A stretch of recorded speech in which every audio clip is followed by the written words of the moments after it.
समय ठहर गया था। शिव अपनी पत्नी का जलता हुआ शरीर गोद में लिए पूरे ब्रह्मांड में भटक रहे थे। उनके दर्द से तीनों लोग कांप उठे। देवता भी भयभीत थे। एक वैरागी का प्रेम पूरी सृष्टि पर भारी पड़ रहा था। क्या यह दुनिया की पहली प्रेम कहानी थी? यह सबसे दर्दनाक विरह की दास्तान।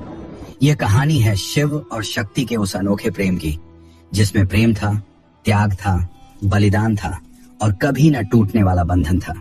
सृष्टि की रचना के पश्चात ब्रह्मा ने अपने मानस पुत्रों को लोक व्यवस्था का दायित्व सौंपा। उन्हीं में दक्ष प्रजापति भी थे, जिन्हें प्रजा वृद्धि की विशेष शक्ति प्राप्त थी। वे तेजस्वी और प्रभावशाली थे, परंतु सामर्थ्य के साथ उनके भीतर गर्व भी पनपने लगा।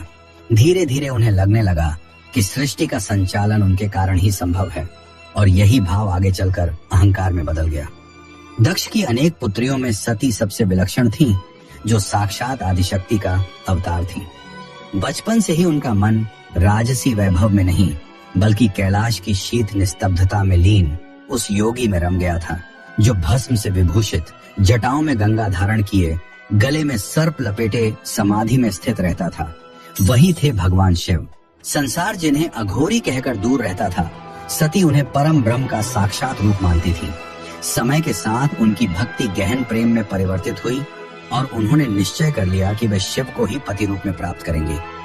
जब सती विवाह योग्य हुई, दक्ष ने एक भव्य स्वयंवर का आयोजन किया। देवता, राशि और राजाओं से सभा भरी थी, परंतु शिव को आमंत्रण नहीं भेजा गया।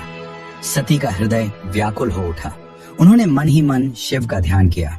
उनकी निष्कलुष भक्ति से प्रसन्न होकर शिव स्वयं उस सभा में प्रकट हुए।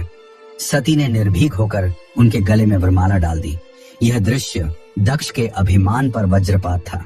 उन्होंने शिव का तिरस्कार किया, उन्हें अमंगलकारी कहा, किंतु शिव शांत रहे और सती को साथ लेकर कैलाश लौट गए।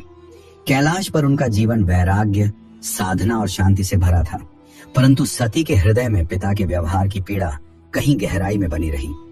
उधर दक्ष का अहंकार शांत नहीं हुआ। उन्होंने एक विशाल यज्ञ का आयोजन, जिसमें समस्त देवताओं और ऋषियों को आमंत्रित किया गया, परंतु जानबूझकर शिव और सती को वंचित रखा गया। यह केवल विस्मरण नहीं था, बल्कि अपमान का सुनियोजित प्रयास था। जब सती को यह ज्ञात हुआ, उनके मन में द्वंद्व उत्पन्न हुआ। एक ओर पिता का घर, दूसरी ओर पति का सम्मान। उन्होंने शिव से यज्ञ में जाने की अनुमति मांगी। शिव ने समझाया कि जहां अपमान की संभावना हो, वहां जाना उचित नहीं, परंतु सती के हृदय में पुत्री का स्नेह प्रबल था। अंततः शिव ने अनुमति दी, किंतु सावधान रहने को कहा। यज्ञ स्थल पर सती ने देखा कि वहां शिव के लिए न आसन था, न अर्घ्य, न सम्मान। दक्ष ने सबके सामने शिव के लिए कटु वचन कहे। यह अपमान सती के लिए असहनीय था।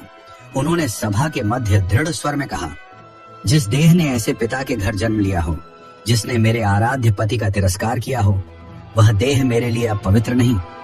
योगाग्नि प्रज्वलित हुई और सती ने उसी यज्ञ अग्नि में अपने प्राण त्याग दिए। यह समाचार पाकर शिव का धैर्य टूट गया। उनका शोक प्रचंड क्रोध में परिवर्तित हुआ।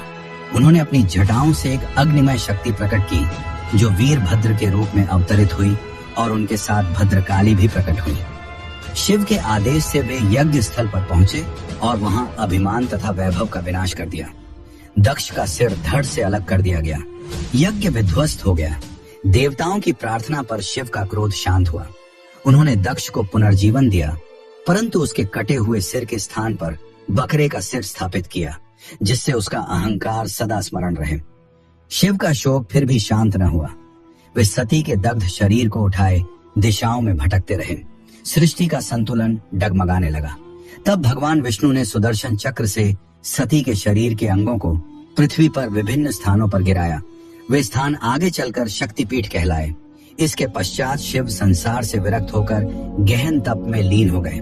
कालचक्र ने पुनः करवट ली और सती ने हिमावत तथा मैना देवी के घर पार्वती के रूप में जन्म लिया। बाल्यकाल से ही उनके हृदय में शिव के प्रति वही अनजाना अनुराग जागृत था। समय के साथ यह प्रेम गहराता गया, परंतु शिव को प्राप्त करना सरल नहीं था। इसी समय तारकासुर नामक असुर ने तीनों लोकों में आतंक फैला रखा था। उसे वरदान प्राप्त था कि उसका वध केवल शिव पुत्र ही कर सकता है। देवता चिंतित थे, क्योंकि शिव विरक्त होकर तप में लीन थे। देवताओं ने कामदेव को शिव की समाधि भंग करने के लिए भेजा। वसंत ऋतु की सुगंध पुष्पों की वर्षा और मधुर पवन ने वातावरण को काममय बना दिया। कामदेव ने पुष्प बाण चलाया। उसी क्षण शिव का तृतीय नेत्र खुला और उसकी ज्वाला में कामदेव भस्म हो गया। देवता भयभीत हो उठे कि अब शिव कभी गृहस्थ जीवन स्वीकार नहीं करेंगे। पार्वती को झांत हुआ कि शिव को प्राप्त करने का मार्ग केवल तप है। उन्होंने राजसी सुखों का त्याग कर कठोर तपस्या का मार्ग अपनाया। वर्षों तक वे केवल पत्तों पर जीवित रहीं, फिर पत्तों का भी त्याग कर दिया, जिससे वे अपर्णा कहलाईं। उनकी तपस्या की तीव्रता से देवता भी प्रभावित हुए।